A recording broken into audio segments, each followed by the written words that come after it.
might approach this matchup is the Harith is one of the heroes that aren't built to break through that zone, that box that Burn X Flash is putting up, because they need that. They need at least one failsafe, one emergency button for them to eventually rely on if the Ling plan to work out. Well, at the very least, they have ways to stop the box. But let's jump right into it. Welcome to the Land of Dawn once again for match number 5. It is going to be Burn X Flash on the blue side, up against Falcon Esports on the red. Something to note. Falcon already applying here one of the few things that a Grok only can do, made popular by M2 World Champion Lusty with the minion block. Yep, right? Delaying that wave. Yeah, right there. See, and already Justin is getting a lot of waves. Yeah, no, it's great because now Justin can sit under his turret. Wait, this is about to escalate. Hold up.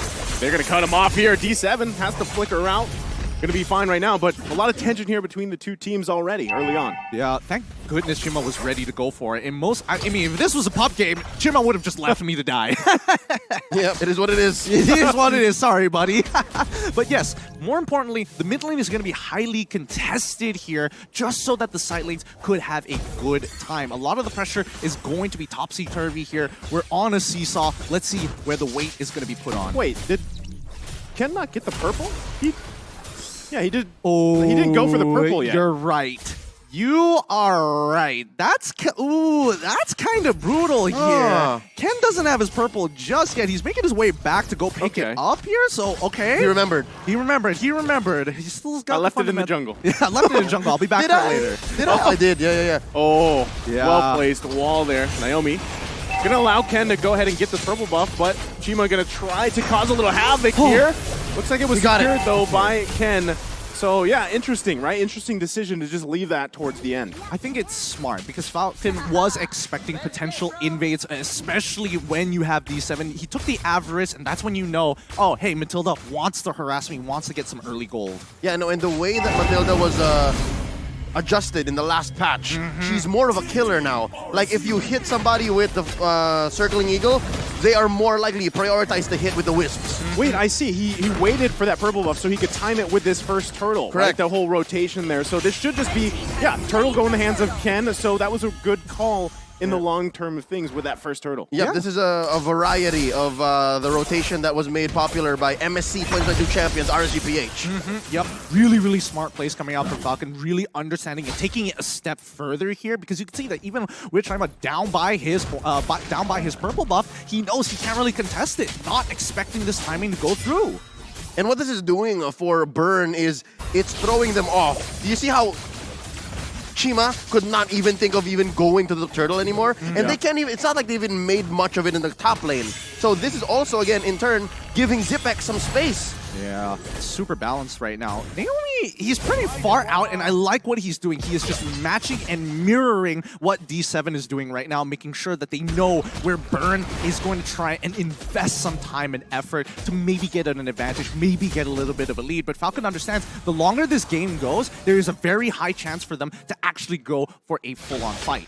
Yeah, I think they have, I mean, especially when you have a Faramis on your side, you're in the hands of Justin. Also running that last worship, the poke there is great, but also the ultimate, right? I mean, that's why you usually pick them. You have that Cult Altar available to you. So team fight-wise, they do have that possible advantage, but still, with no one going down just yet, this is, again, we're not familiar, right, with this. Almost 4 minutes in, there's been no first blood just yet. It's very interesting with the compositions they both drafted as well. Oh, wait.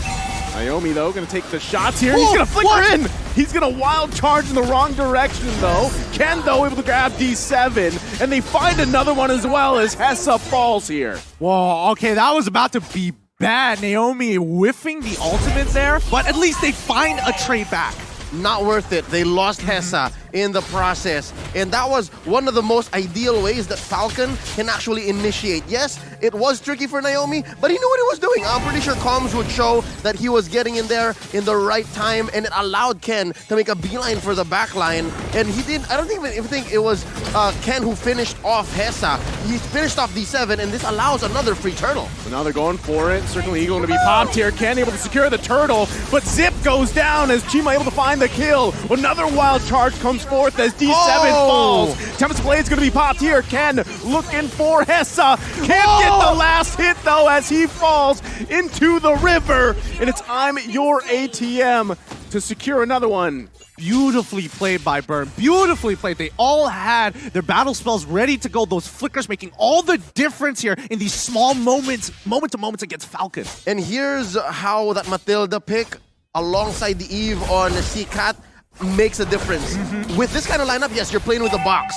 But since it is a Matilda with the guiding wind, you're able to relocate. And that's what allowed Burn to win that exchange. Yeah, and now the item power spikes are starting to roll in here, right? C-Cat getting the Ice Queen's wand. He's got a little bit more utility. Even Hessa, he's getting close to that second item. I know for a fact that he already has the Corrosive Scythe. And yes, he's already starting to build up into that Golden Staff, I would assume. Oh, I love it. The Ice Queen wand on the Eve is going to make finding him all the more difficult. First, pick up on the Enchantress Talisman on Justin. Yeah, he's going to be able to use Cult Altar even more. Bloodlust Axe first build up on the Yellow Flash. What's going to happen to Naomi? Oh, Naomi's going to be in trouble here. That's what's going to happen as he falls to Chima. Can the team of Falcon back him up? Hessa going to be the focus. Tempest Blade's going to come down. It's Yellow Flash to grab the kill. Can they grab another one? They're slowed in the real world manipulation. They get the flicker out from D7, but I'm Your ATM here to zone them out. But Chima's still going to go into the backside, focusing on Zip.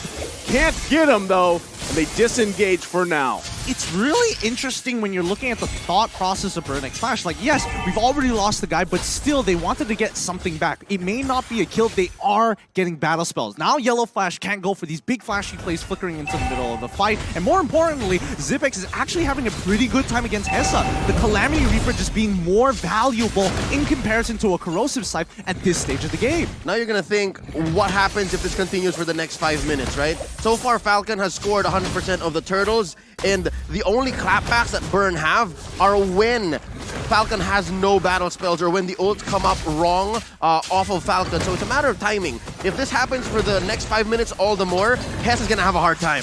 Yeah, this one goes in the hands of Ken again. A clean sweep on the turtles, and it's Chima that falls to Yellow Flash. C-Cat, though, with the box of death. Can't get a kill. It's Hessa, though, that finds Zip.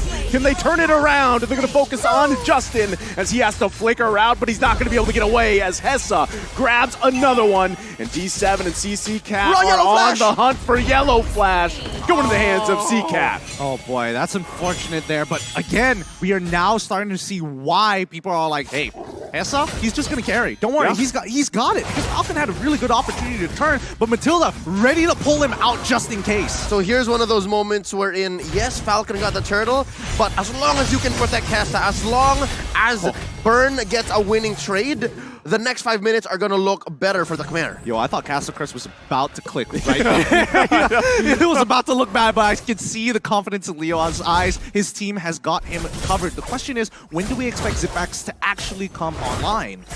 Well, looking at Zipex, 1, 2, and 4, Mystery Shop obviously is going to help him, but Chima forcing out the Cult Altar. Oh, wow. Well, Zipex, again, back to the story, he hasn't really left the gold lane.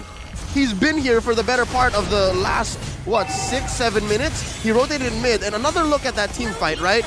C-Cat just swiping away, clicking away. You can adjust real-world manipulation as much as possible, but that's not really it. It's all about Hessa, all about D7. Allowing, again, to relocate and reposition to give Falcon hell. And yes, Falcon is ahead, maybe a small amount, 200, but look, down bottom, Ken's gonna go in with the Tempest Blaze. Naomi able to find the connection on D7, but look at the backside. Justin falls to Chima. They didn't have their eyes on the back, and they get unleashed on, and now Zip there to try to help him out. But I think this is going to disengage for now. Hessa apparently died earlier in the fight, so it's still a 1-for-2 trade, and in the end of the day, Burn is still going to have a slight, very slight net profit here. However, mid-turret under fire. Oh, Naomi's going to be in trouble here. Chima on the hunt with that high-end dry. Can't get the kill, though. Ooh. So it's Falcon that's still able to hold on to that tier 1 in the mid lane. Oh, thank goodness. That mid-tier 1 is so very important here because once that mid-tier 1 is gone, purple buff might be up for contention for Burn. Oh, be fighting for this Lord here. Yellow Flash going to be a little bit too late to the party. Chima able to secure it. Ken from the back looking for C-Cat. That's going to be the focus there, but it's Yellow Flash that falls here. Ken able to grab a kill. Zipex with the flicker out. Hessa guiding wins out. I'm your ATM falls though, and Ken with the double kill. Tempest of Blade's going to be popped here. D7 though. They're bouncing between the tier 1. Purple buff going to be up here. Ken's got to be careful. Naomi, the battle for the purple buff. Chiba able to escape. No, sir. He can't as he falls there in the tier 2. You can see the Falcon fans just jump for a moment thinking that, yes, they stole it. Wait, they did it, but they got the kill, and that's when you expect the jump. So once again, Falcon now actually having a very clear advantage against Burn. It may be very small for now, but this could really start the snowball for Falcon, which we've been waiting for 10 minutes into the game. No Lord, whatever. You don't have a team to protect it. We'll cut down these Lord-empowered minions and continue on chugging forward. Burn's not going to make the most of this Lord. Again, it's a free defense, 2K ahead. I would expect that in a fight that happens much like the last one that transpired, right? If it's scrappy, a lineup like Burn is actually more favored. But given how Falcon is so good at positioning and finding angles, Ken coming in just the last minute, Zipex as well holding down that ult before he unleashes it. It's so perfect, and that's what's leading Falcon here so far to get this small lead. Again, 13-11. Lord went over to Burn, but it's Falcon who's winning more fights. I'm very curious about the item build so far. I just saw Hessa purchase the Winds of Nature. I'm not entirely sure whether he has the Golden Staff already or whether he's delaying it. We'll find out in a little bit as this fight might just break out. No, they're going to just back off. Regardless, it's more important that he picks up the Wind of Nature before anything else at this point, because Ken is so good at finding him. It's mostly for Ken, almost just for Ken. Yeah, there's still, I mean, a lot of back and forth here. I'm your ATM going to get the taunt off. Has to be careful how they go about this. Zip, though, with the Zaman Force right into the Wind of... Okay, they're going to be fine, actually, as they back off from that real-world manipulation. The Tempest of Blades popped as well. That's so many ultimates expended here by both teams. That can't be right. Yeah. That cannot be right. I think Falcon had a really big miscommunication there. There is a moment of hesitation. You can see that Ken is in really good position to actually use the Tempest of Blades early enough to actually cancel out CCat's ultimate, but then at the expense of Falcon's team getting cut down, and even with the Cult Altar being expanded early, just cut through. Tells me it's analysis paralysis. He had to make a decision. Do I find the CCat, try to cancel that ult and kill him, or give Hessa what he's looking for? And they repositioned Hessa. I think Burn knows that that's what Falcon wants. They can keep doing that. I love the term analysis paralysis. That is a good term. And on a Ling, you can't have that. You have to have fast fingers and fast decisions, and that's what happened. Yeah, that would be ideal, but without the purple buff, it can be a bit tough here. Now, the Lord is spawned, it's already empowered at the same time. Yellow Flash actually picking up an Oracle for himself to try to protect it, but look at the side lanes. It's really starting to even up. And you got to say, too, I mean, Ken has done a much better job this game than the previous one, and I feel like, you know, even on the same hero, and they're both junglers just hanging down on the bottom side, trying to handle those waves while they can. The rest of the team, though, pretty much working around this Lord. Again, they have the tools they need for it. Do they have eyes on Naomi? Because look, Naomi can just ruin Burn here. He's going to the backside, goes in with the conceal, looking for that wild charge, goes in with the flicker. They find Hessa. The Tempest Blade is going to be popped. That's the Wind of Nature popped. It's CCat that falls under the tier 2. Another flicker going to come out here. The guiding one, Chima from the backside, decides not to go in. It's only CCat that falls, but it's going to be a purple buff as well, taken from Falcon. Really beautifully done coming in from Falcon to get the cancel, but now Burn looking for trades. Oh, Chima went in, but not able to grab it. Quite low here for Falcon, but they might give it a go as Ken's working on the Lord. Circling Eagle to come out, but that is Zip. Able to punish D7. Lord secured as well. Naomi still standing for a little bit longer. Finally gonna fall here, but it's a 3-for-1 trade for now. Lord secured by Falcon. They had to cut their losses there. They had to. I mean, even Chima, he goes and tries to steal his own purple buff away, doesn't get it. That's where you call it quits. The Lord is coming, and you cannot afford to have members down while this push is happening. It just means that Falcon are pretty much going to get all the outer tier turrets. It's a miserable spot to be here where it's your own purple and you have to steal it. So that was a clear win for Falcon. And right now, the best that Burn can do is hope and pray. Defend within your own base. Oh, they get the real-world manipulation down here. They're just going to disengage for now. So far, I mean, Falcon just happy with a couple objectives that they grabbed for themselves with that Lord. I feel like they could get a little bit more here, but I think it's safer for Falcon not to press the advantage here for now. They're still poking away here.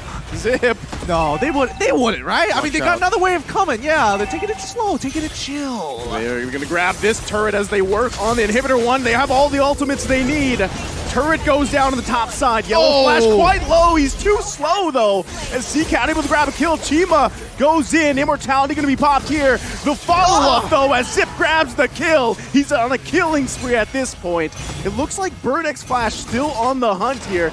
They know they want to protect this purple buff, but without Chima, what's the point? No. CCat, no. Naomi getting poked down, still has Immortality. D7 to back off for now. It's Ken that grabbed it.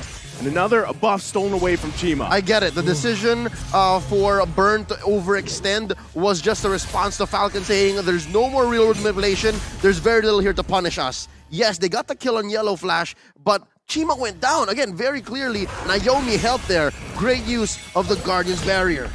Let's not forget, if you look at the items so far, Zipx at full build already. We look at Carrie, she's getting very, very close, but her main core items have been completed. Now, coming down to the tanks here, we're noticing immediately, hey, D7, he's not going for full damage. He needs to make sure he stays alive so he can be the extending arm for Burn X Flash to press an advantage or to pull away. Not just, they're using D7 as vision. They need to be able to tell where at least Naomi or Ken is, one or the other. If you don't see both come in, that's lethal. The Falcon is going to land. I repeat, the Falcon is going to land. Falcon incoming. Falcon incoming. 30 seconds on the clock, though, for the upcoming Lord. This is going to be a really big objective because now the gold lead generally doesn't matter too much, but Falcon just have one extra situational item. I think the other, not only that, but Falcon also, so far throughout this game, has done a very good job at utilizing Naomi with the conceal, that wild charge, right? And the misplacement that he's, actually the displacement that he's doing for Burn X Flash with that Guardian's Barrier. I think those are two key things that's happening here. And now that this next Lord is up, this is going to be crucial for Burn X Flash to do their best to get into a objective-based fight for them, but they're going to lose another purple buff here from Chima. It's difficult. On the contrary, I'd like to say that items still matter at this point because even Hessa, a perfectly built carry in the late game, would let go of the boots. You could save that for something else to save your hide and then get more damage output in. That is a good point. Yes. No boots carry. No boots carry. Now, with the upcoming Lord here, this is going to be a really big objective. But with no purple buff on Chima, are they even going to try? Well, I mean, it's the 4-on-4 right now, right? Both junglers kind of just hanging out. Do they see Naomi? Yeah, Ken's gonna be fine though. They're still working on it. I'm your ATM, gonna have to be careful. Real world manipulation gonna come down. Cult Altar there too. D7, Immortality gonna be popped. Naomi though, Hessa was trying to do his best to zone him out. They gotta deal with Hessa as well. They're still bobbing and weaving. Ken though, he's gonna fall from CCat. Huge mistake here. Now Falcon on the retreat, as the Lord might just go in the hands of Burn X Flash. Zip X though, no one there to contest this one. It's looking rough for Falcon as this Lord continues to be whittled down here by Burn X Flash. Another flicker gonna go out. Yellow Flash falls though. I'm your ATM with another pickup. And just like that, Burn X Flash back in this game. Highway robbery. I'm calling highway robbery. That was clearly Falcon's Lord. But the way that Burn responded, they're not done. They're still going back and forth here, but this looks like the disengage call from Burn X Flash. They're going to go ahead and reset and march down with the Lord. Man, both of these teams not really giving each other an inch, and Ken unfortunately making... Well, I can't even blame him. It's not really that his fault. It's CCat's great timing on the resurrect. As soon as the immortality pops, it's just boom. Analysis paralysis, part 2 electric boogaloo. Again, it's that same situation, right? So what do? Do I stop the Eve? Do I find where Hessa is? Because Naomi already pulled the ult. He already did the flicker wild charge, right? Yeah. So what do I do next? Well, right now, it has to be defense right now. CCat is pulling this for the team. The box is deadly, and Falcon have to respect it, or at least stop it as early as possible. Well, right now, they're going to lose their tier 2 here. Now it's Falcon on the defense. Ken with Tempest of Blades. There's a follow-up there. Chima just barely, as Ken's able to survive here. It's Falcon fighting for their lives. I'm your AT. I'm going to get pulled a little bit, but quite tanky now on this Fredrin as another turret falls here. Falcon has to defend their base. They've already lost the bottom side. They could possibly lose the top one as well. Oh! Naomi goes in with the wild charge. Real world manipulation, able to find all the targets they need. But it's Justin that grabs the kill. He's still going to be alive. 3 fall for Burnex Flash. Justin has to be careful here, but it's Chima and D7 on the run. Oh, that was such a fat ult coming in from Zipex. He got so much value out of it. Even actually seeing when you see Ken jumping into the backlines, less hesitation this time, forcing CCAT to actually get out of there and using the Winter Truncheon super early on into the fight. It's come to the point where Falcon's box is so much bigger than Burn, and it's so much easier to activate. Chima There's goes the down. payback. That's about it. That's going to be it right here as they focus on this mid lane turret. No. Falcon looking to end the game. It's only D7 for now. Falcon Esports looking to take the first game for themselves in day 1 as they work on the base and take the game. Oh my goodness, and just like that, it's Falcon Esports putting themselves on the board. Congratulations! The Falcon has landed, folks. The Falcon has landed. This is what we were waiting to see. Yeah. I honestly, I feel like this is one of the, so far from day 1, one of the closest games we've had. I mean, in a way. One of the closest and scrappiest games, both in the same best of 1. Yeah. We were talking about how the first 5 minutes were very mum. Yeah. And then as soon as the ults came up and both teams had an idea of what the other was willing to do, and